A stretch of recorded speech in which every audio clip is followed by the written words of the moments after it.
Olá, pessoal. Nessa semana e na próxima, a gente vai estar dedicado ao estudo dos filtros digitais. Tá? Nessa semana, a gente vai caracterizar esses filtros e na próxima semana, a gente deve falar, então, do projeto desses filtros. A gente vai ver, na aula de hoje, que as duas classes de filtros que a gente vai estudar, que são os filtros FIR e filtros IR, eles, na verdade, são sistemas lineares invariantes no tempo do tipo FIR e do tipo IR, conforme a gente viu na semana passada. Então, boa parte do que a gente vai discutir na aula de hoje são conceitos que já foram apresentados na semana passada, mas agora a gente está colocando esses conceitos no contexto dos filtros FIR e dos filtros IR.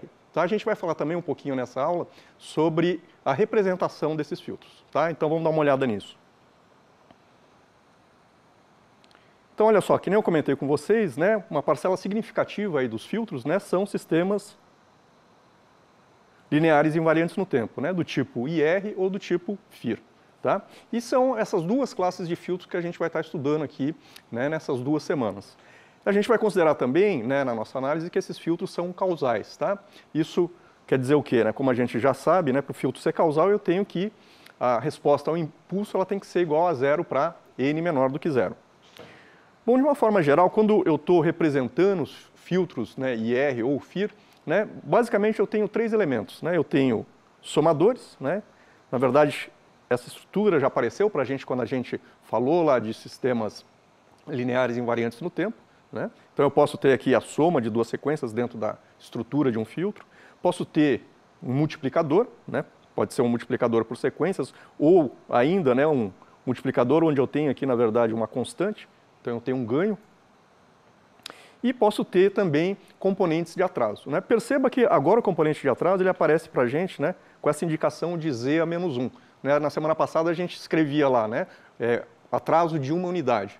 Só que a gente já sabe agora que nós estudamos a transformada z, que eu atrasar de uma unidade corresponde ao quê? A eu multiplicar por z a menos 1 lá no domínio da transformada.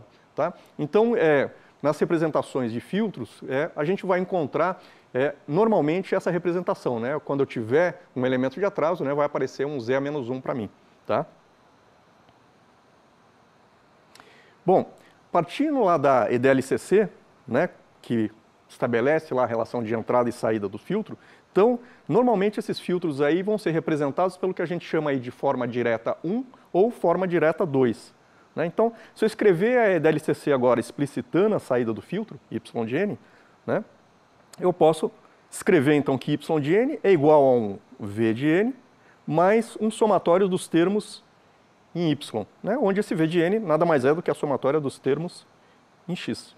Então, eu posso representar dessa forma. Então, perceba que aqui eu tenho a somatória dos termos em x, e aqui eu estou com a outra somatória aqui dos termos em y. E a gente percebe também que, da maneira como a gente está escrevendo, como a gente explicitou y de n, a hora que eu for calcular a função de sistema, escrever aplicar transformada a z, eu vou escrever ela, posso escrever ela dessa forma. Então, no numerador aqui, eu tenho o somatório dos elementos que são referentes aqui a x, e aqui embaixo, como no denominador, como eu explicitei y, então eu vou ter 1 menos, e agora a somatória, que nem está aqui, de k igual a 1 até n, dos termos em AK, Z, A menos K. Tá? Bom, uma outra representação possível é a forma direta 2. Nessa forma, a gente meio que compartilha, vamos dizer assim, os elementos de atraso na representação. Então, aqui eu estou dizendo que os mesmos elementos, em vez de eu ter elementos separados para x e para y, eu estou compartilhando no mesmo elemento de atraso aqui. Tá ok? É comum a gente encontrar, quando a gente está trabalhando com as ferramentas lá, o Octave ou o MATLAB, a implementação de filtros FIR ou filtros IR, onde você coloca como entrada a forma direta 1 ou a forma direta 2. Tá? Então tem que ficar atento, porque muitas vezes nessas ferramentas, às vezes, o que pode acontecer de diferente do que a gente está vendo aqui? Às vezes os índices não começam em 0, às vezes começam em 1. Eu posso ter também, muitas vezes, os coeficientes com uma outra denominação que não seja A e B. tá? E muitas vezes também com sinal trocado, dependendo de como foi montado aquela estrutura. Esse link que está sendo mostrado aqui para vocês podem depois olhar ele com calma, ele mostra justamente, né, algumas diferenças que podem ter eventualmente na hora que você vai representar a forma direta 1 e 2 dentro dessas ferramentas. Tá? Bom, os filtros, via de regra, que nós vamos ver, né, os filtros FIR e os filtros IR, eles são classificados de acordo com a sua resposta ao impulso. Né? Então, os filtros FIR, né, FIR vem de Finite Impulse Response, né, são sistemas o quê? Lineares invariantes no tempo, né, de tempo discreto, que apresentam aí como principal característica o quê? A resposta ao impulso com duração limitada. Tá? Já os filtros IR, né, o IR vem de Infinite Impulse Response, né, são sistemas discretos no tempo, da mesma forma, tá, mas que apresentam como principal característica aí o quê? A resposta ao impulso que tem duração infinita. Tá? Bom, vamos falar um pouquinho aqui, né, dos filtros FIR e depois a gente fala um pouquinho dos filtros IR. Tá? Então, os filtros FIR, eles não apresentam realimentação, tá? Então eles são muitas vezes referenciados como feed-forwards, né? Eu só tenho um caminho, né, da entrada para a saída, né? Não existe realimentação da saída para a entrada. Eles apresentam uma estrutura aí bastante regular, tá? Sendo totalmente especificado pelos seus coeficientes. Né? Então, de uma forma geral, né, a hora que eu vou escrever a DLCC de um filtro FIR, eu vou ter, né, simplesmente aquele somatório em X. Por quê? Porque esse filtro aqui ele não tem nenhuma realimentação, então não tenho nenhum termo atrasado em Y. Né? Então, se eu expandir aqui, né, eu posso representar o meu filtro, a saída do filtro para uma dada entrada, simplesmente como somatório aqui, né, desses coeficientes multiplicados, né, pelas entradas aqui atrasadas. Né? Então, um exemplo, né, de um filtro FIR seria esse exemplo que a gente está vendo aqui. Então, facilmente, né, a gente consegue extrair a EDLCC dele. Né? Então, aqui eu tenho, né, no caminho direto, né, x de n vezes 0,5. E aqui eu tenho aqui aquela unidade de atraso. Então, eu vou ter o quê? X de n menos 1. Né? Então, nesse caminho aqui eu tenho x de n menos 1 vezes 0,5. Tá? Bom, e como é que fica a resposta ao impulso de um filtro FIR? Bom, a gente sabe que se eu quiser determinar a resposta ao impulso, eu vou fazer a minha entrada ser o impulso. Né? E aí, a resposta do filtro àquela entrada é a própria resposta ao impulso H de n. Né? Então, substituindo, né, agora aqui no lugar de x de n, eu tenho os impulsos deslocados. Tá? Ou ainda, né, às vezes a gente encontra como eu consigo fornecer toda a informação de um filtro FIR através dos seus coeficientes, muitas vezes a gente encontra, né, a representação deles, né, a especificação simplesmente através, né, dessa expressão, onde eu aqui estou informando, né, quais são os coeficientes, tá? Que vão de 0 até m para um filtro de ordem m aqui. Né? Lembra que a ordem está associada aqui ao m aqui do somatório. Bom, a gente calculando a transformada z, o que a gente vai ter? Que h de z, lembra, né? Então aqui eu tenho a transformada z do impulso é simplesmente 1, né? Que é z na zero. E depois aqui eu tenho o quê? Aplicando lá a propriedade do deslocamento, né? Eu tenho simplesmente agora, né, esse valor 1, só que agora multiplicado pelos deslocamentos. Então vou ter z a menos 1, z a menos 2, z a menos 3, que é o que a gente está vendo aqui. Né? Então, escrevendo aqui na forma de um somatório, eu vou ter essa expressão aqui para a função de sistema do filtro FIR.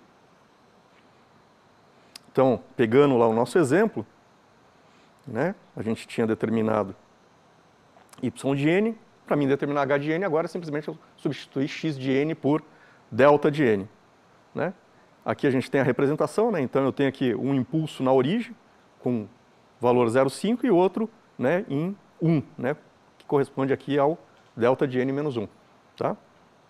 E se eu quiser calcular a função de sistema, né, ela vai ser dada simplesmente por 0,5 mais 0,5 z a menos 1. Né? Só aplicar a transformada z aqui para essa expressão. Bom, algumas considerações aí em relação aos filtros FIR. Então, conforme a gente viu na última aula da semana passada, né, como n é igual a zero, né, o somatório em y é igual a zero, então não existe polos fora da origem. Tá? Então, a resposta ela vai ser sempre finita, de tamanho m mais 1, e eles vão ser sempre estáveis, né, uma vez que eu não tenho polos fora da origem. tá? Bom, vamos falar agora um pouquinho dos filtros IR. Né? Então, no caso do filtro IR, ele vai ser um sistema linear de tempo discreto, né? Só que agora a resposta dele tem duração ilimitada, tá? E para que eles sejam estáveis, né, ele precisa atender, né, aquele critério que a gente viu na videoaula 11. Qual que é? Né? A região de convergência da transformada Z, ela tem que conter a circunferência de raio unitário para que esses filtros sejam estáveis, tá? Então, dessa forma, né, esses filtros eles apresentam realimentação e a função de sistema deles vai ser representada aí através de uma função racional, né? Ou seja, eu vou ter a razão entre dois polinômios, tá?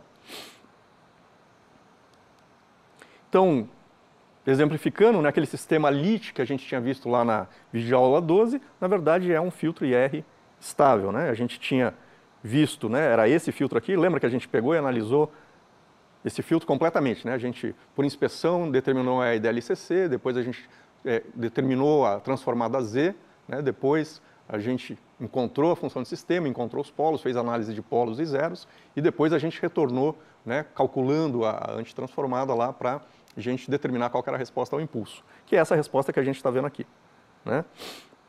Então, por inspeção, a gente tinha chegado que a IDLCC era essa daqui, né, e o termo referente à realimentação, que é referente a esse caminho que a gente está vendo aqui, né, é 0,9 y de n menos 1.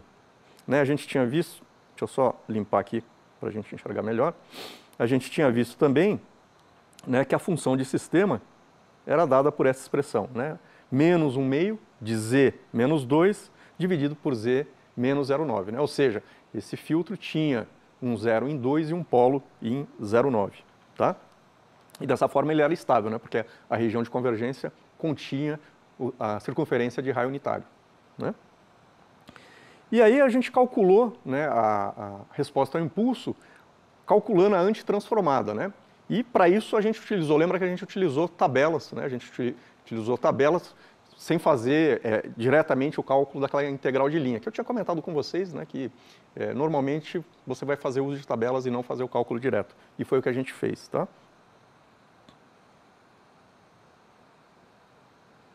Bom, algumas considerações, então, que nem a gente viu lá na videoaula 12, né, os polos do filtro IR eles vão produzir exponenciais amortecidas, né, por isso que a resposta que a gente acabou de ver no slide anterior, né, ela tem um decaimento exponencial. Tá?